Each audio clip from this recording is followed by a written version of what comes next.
जय हिंद मेरे साथियों।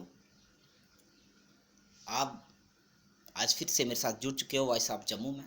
आप सबका हार्दिक अभिनंदन है। और आज हम एक नए विषय पर बात करेंगे। आपको पता होगा कि कुछ दिन पहले एक नया विषय आया हमारे जम्मू में, JNK में, कि भाई जो मिलिटेंट्स हैं, जो मारे जाते हैं, उनकी जो फैमिलीज है उनको स्कॉलरशिप दी जाएगी। अभी हालिया में अनाउंस की गई ये जिसे मुर्मू द्वारा, जो गवर्नर हैं, LG हैं, लेफ्टिनेंट गवर्नर हैं, उनके द्वारा। और इस पर काफ़ी सारे लोग बात भी कर रहे हैं। जो चंद लोग हैं जो इसका विरोध कर रहे हैं, ज़्यादातर वही इसकी बात कर रहे हैं। इसके समर्थन में हालांकि बहुत सारे लोग हैं, उनका एक अपना आइडिया हो सकता है। इसमें मैं उसकी बात नहीं कर रहा हूँ। दरअसल इसमें मतभेद है। कुछ लोग कह रहे हैं कि भाई ये स्कीम जो है ये GC मुर्मू ने लॉन्च की है, लेकिन नहीं, ये सत्य नहीं है, क्योंकि ये GC मुर्मू द्वारा नहीं लाई गई है। ये स्कीम ऑलरेडी पहले से चल रही थी, जिसको सत्यपाल मलिक जी ने, जो इससे पहले जो गवर्नर थे, उन्होंने बंद कर दिया था कुछ महीनों के लिए। उसके बाद ये दोबारा चलना शुरू हो गई। बेसिकली इस स्कीम को लाया था तब के CM ने, जब PDP और BJP की जो कोलिशन गवर्नमेंट थी, तब इसको लॉन्च किया गया था मुफ्ती मोहम्मद सईद द्वारा, कि जो मिलिटेंट जो मारे जाते हैं, उनकी जो फैमिलीज हैं, उनको स्कॉलरशिप दी जाएगी। इवन की हो सकता है उनका ये भी आइडिया रहा हो कि भाई जो इंडिया के मारे जाते हैं वो तो चलो छोड़िए, जो पाकिस्तान के मारे जाते हैं उनको भी स्कॉलरशिप इंडिया देगा। ये भी बन सकता है रूल, ऐसी कोई बात नहीं है, क्योंकि हमारा दयालु देश है हमारा, तो ऐसा तो हम करेंगे ही। ऑफकोर्स हमारे अपने लोग हैं, वो भी मिलिटेंट भी हमारे अपने हैं, किसी पर आए के नहीं है वो। और होना चाहिए इसके लिए। बेसिकली उनके परिवारों की इसमें क्या गलती है, ये तर्क दिया जाता है कि भाई उनका परिवार जो है वो मिलिटेंटों का परिवार है, इसमें उनकी क्या गलती है, वगैरह वगैरह। बहरहाल इसको कुछ लोगों ने सोचा कि भाई GC मुर्मू जी ने लाया है। GC मुर्मू जी ने नहीं लाया है, या पहले से चल रही थी, इसको बंद किया गया था। अब GC मुर्मू जी को लगता है कि नहीं भाई दोबारा से इसको शुरू करना चाहिए, क्योंकि मिलिटेंट काफ़ी हद तक मारे जा रहे हैं। बहुत हद तक हमारी जो सशक्त सेना बल है, जो वो काफ़ी हद तक उनको पीटने में लगी हुई है, उनकी डेड बॉडियाँ गिराने में लगी हुई है। तो इसलिए भाई उनको लगा कि भाई ये तो गलत हो रहा है, भाई इनकी फैमिलीज़ को इनकी हेल्प किसने करनी है। सरकार नहीं सोचेगी तो कौन सोचेगा? सरकार ही तो सोचेगी जनाब इनके बारे में। इनकी तो सरकारें ही हैं, इन्हीं से तो सरकारें बनती हैं, इन्हीं से तो सरकारें चलती हैं भाई। देश हम जैसे लोगों से चलता है, सेना से चलता है, वायुसेना से चलता है, थल सेना से चलता है, CRP पुलिस, इनसे चलता है। बट सरकारें नहीं चलती जनाब, सरकारें मिलिटेंटों से चलती हैं। ये सत्य है और मान लीजिएगा। और हम जैसे लोगों को देशभक्ति का पाठ पढ़ाते हैं, फिर देशभक्ति का सर्टिफिकेट देते हैं बैठ के। हाँ जी, हम देशद्रोही हैं, हमारी सरकार के खिलाफ बोल के हम देशद्रोही हैं। और आप मिलिटेंटों के घर से रोटियां तोड़ करके खाने वालों, आप कौन हो? हम देशद्रोही हैं, सेना के लोग देशद्रोही हैं, आप कौन हो?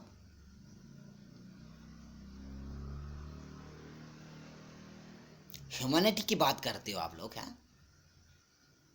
कौन सी ह्यूमैनिटी? किस तरह से हमारे आर्मी के जवान वहां पे लड़ते हैं उन पत्थरबाज गुंडों के साथ, किस तरह से मिलिटेंटों का वो सामना करते हैं। बेचारे लड़ते लड़ते अपनी जान की परवाह किए बिना, अपने बीवी बच्चे, छोटे छोटे बच्चियों की परवाह किए बिना अपने प्राणों की आहुति दे देते हैं। और आप उनका मॉरल डाउन करने की कोशिश करते हो, उनको स्कॉलरशिप दे करके मिलिटेंटों के परिवारों को। हाँ, क्यों?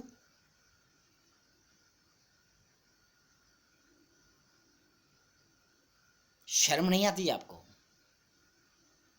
अरे आप ह्यूमैनिटी की बात करने वालों, आपको पता है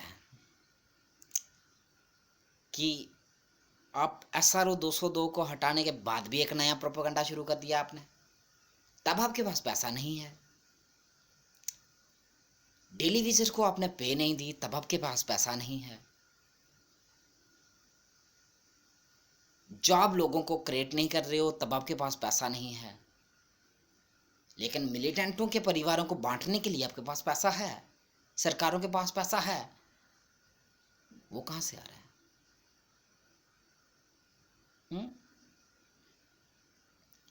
टीए काट देना, डीए काट देना, इंक्रीमेंट बंद कर देनी, कोरोना वायरस की वजह से पैंडेमिक सिचुएशन है, इसलिए देना भी पड़ेगा सबको। किस लिए देना है? मिलिटेंटों को बांटने के लिए। कल को ये कुछ तथाकथित देशभक्त लोग पता क्या कहेंगे? अरे अरे अरे अरे, हम तो स्मारक बनाएंगे शहीदों के, उनके मिलिटेंट जो मारे गए हैं, ये शहीद बोलेंगे उनको। हम स्मारक बनाएंगे वहां पे। उनके लिए पैसा चाहिए, चंदा इकट्ठा करना है। कब शुरू कर रहे हो?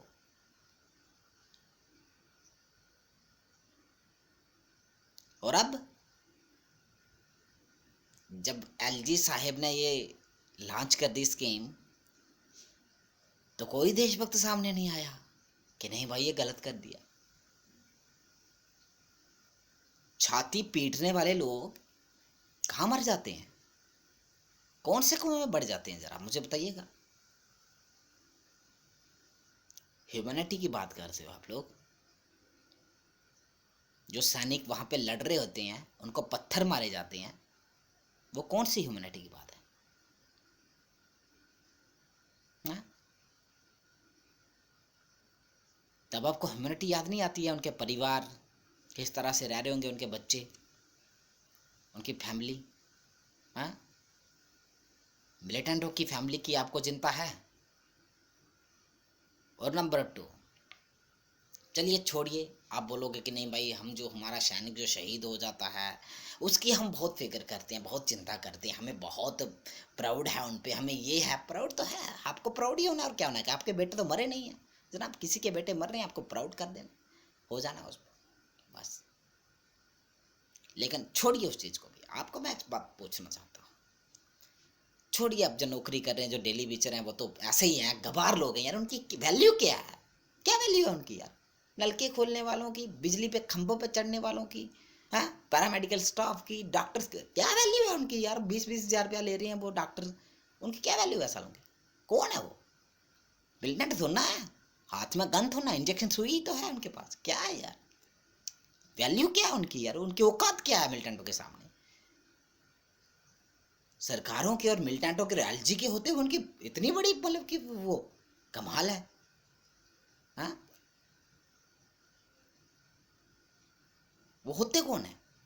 और नंबर 2, आइए जनाब, अब हम ह्यूमैनिटी की एक और बात करते हैं। बॉर्डर पे आपके जो भाई बंधु दूसरी तरफ से फायरिंग करते हैं, हमारे आर्मी के जवान तो शहीद होते ही होते हैं, हमारे मिलिट्री के जवान तो शहीद होते ही हैं, सिक्योरिटी फोर्सेस के जवान तो शहीद होते ही हैं, उनको छोड़िएगा। लेकिन जो सिविलियन मारे जाते हैं, उनकी फैमिली को स्कॉलरशिप कौन देगा? ह्यूमैनिटी वाले कहाँ मर जाते हैं?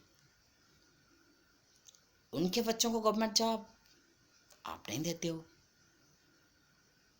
उनकी क्या गलती है? मिलिटेंटों की फैमिली को स्कॉलरशिप मिलेगी, लेकिन अगर उनका कोई बच्चा या कोई फैमिली का मेंबर मर गया तो स्कॉलरशिप नहीं मिलती है। क्यों? जवाब देना मुझे, क्यों नहीं मिलती? हाँ, देशभक्त हो आप लोग या देश के दुश्मन हो?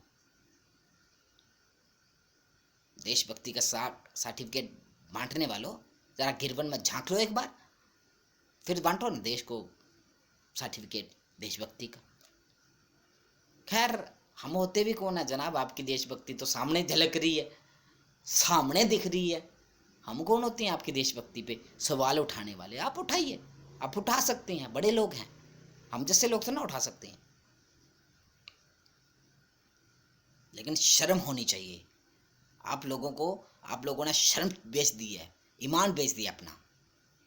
शहीदों के कफनों पर राजनीति करने वालों, जरा डूब कर मर जाना चाहिए तुम लोगों को। ह्यूमैनिटी की बात करते हो, कौन सी ह्यूमैनिटी की बात करते हो आप लोग?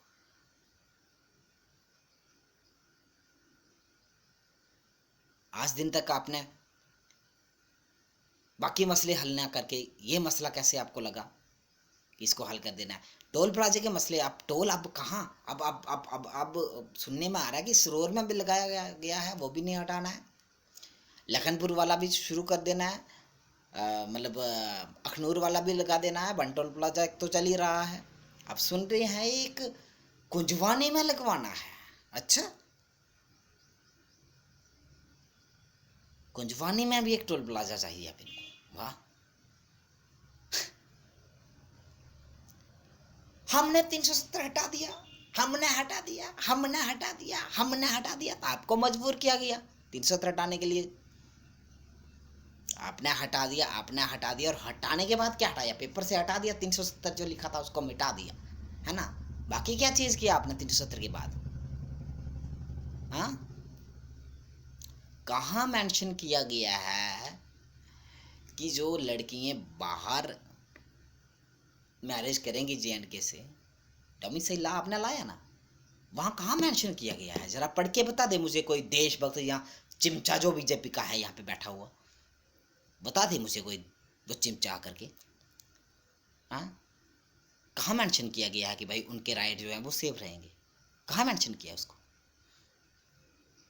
जो लड़कियाँ बाहर जो जिनकी मैरिज हो जाती है, उनके जो बच्चे हैं, उनका अधिकार जो पीछे से छीना जाता है यहाँ पे, कहाँ मेंशन किया उसको? 15 सालों का आपको कोई भी बिजली का बिल ला के दे देगा, आप उसको सर्टिफिकेट बांट देंगे, और वो भी डोर टू डोर।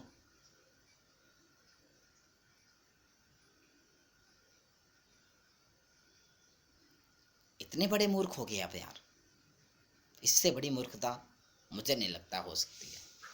और दोस्तों, आप सब लोग जागरूक हैं, हम इसलिए इनके अगेंस्ट बोलते हैं ताकि आप लोगों को पता चल सके कि बेसिकली सच्चाई कुछ और होती है, ये कुछ और कहते हैं और करते कुछ और हैं। इनमें और कांग्रेस में कोई अंतर नहीं है जनाब, 2 कदम आगे होंगे उनसे झूठ बोलने में, पीछे नहीं है। और सीना ठोक के बोलते हैं। हाँ, हो सकता है सेंटर की मंशा ना हो, लेकिन कुछ तो सेंटर को मालूम भी नहीं होता कि सोई है ना हमारी सरकार। हाल बेहाल है भाई जी, खासकर JNK का। मैंने नहीं सोचा था कि 370 हटने के बाद ये सब पुरानी प्रॉब्लम्स हमें झेलनी पड़ेंगी, लेकिन ऑफकोर्स झेल रहे हैं हम लोग। इसलिए मेरा सभी से निवेदन है कि जागिए, और अगली बार मुझे लगता है हम सबको, जहाँ कोई नया कैंडिडेट होगा, नई पार्टी होगी, तो उसको आजमाना होगा, तो आजमा लेना। अदरवाइज मेरे मुताबिक आप नोटा का बटन दबाइए, सिर्फ नोटा का यूज़ कीजिए, सिर्फ नोटा का। नोटा की गवर्नमेंट बननी चाहिए यहाँ पे, किसी की भी गवर्नमेंट नहीं होनी चाहिए। रहने दीजिए, LG साहब भी उनके ही हैं, लेकिन जो करें करने दीजिए। LG साहब भी कोई विशेष वो नहीं है, लेकिन चलिए उनको चलने दीजिए, वो एक इंसान है, चलाते रहें, वो भी उल्टा सीधा जैसा है करते रहें, लेकिन इनको वोट नहीं देने हैं। सेंटर के इलेक्शन में, स्टेट के इलेक्शन में माफ़ कीजिएगा, वोट नहीं देने हैं, किसी को भी नहीं देने। ये अपील कर रहा हूँ मैं आपसे, रिक्वेस्ट कर रहा हूँ। अगर आपने जम्मू बचाना है तो वोट नहीं देना है। अगर आपने जम्मू बचाना है, देश बचाना है, आपने अगर JNK बचाना है, भारत के साथ उसका रखना है कुछ संबंध, तो नोटा ही दबाना है बस, सिर्फ नोटा। हमारे लिए कोई कैंडिडेट अहमियत नहीं रखता है, हम सिर्फ नोटा दबाएंगे और इनको मैसेज देंगे। जय हिंद, जय भारत, जय जम्मू। और मेरी इस वीडियो को लाइक और शेयर करें, कमेंट करें, और हाँ, मेरे चैनल को सब्सक्राइब करने ना भूलें। धन्यवाद।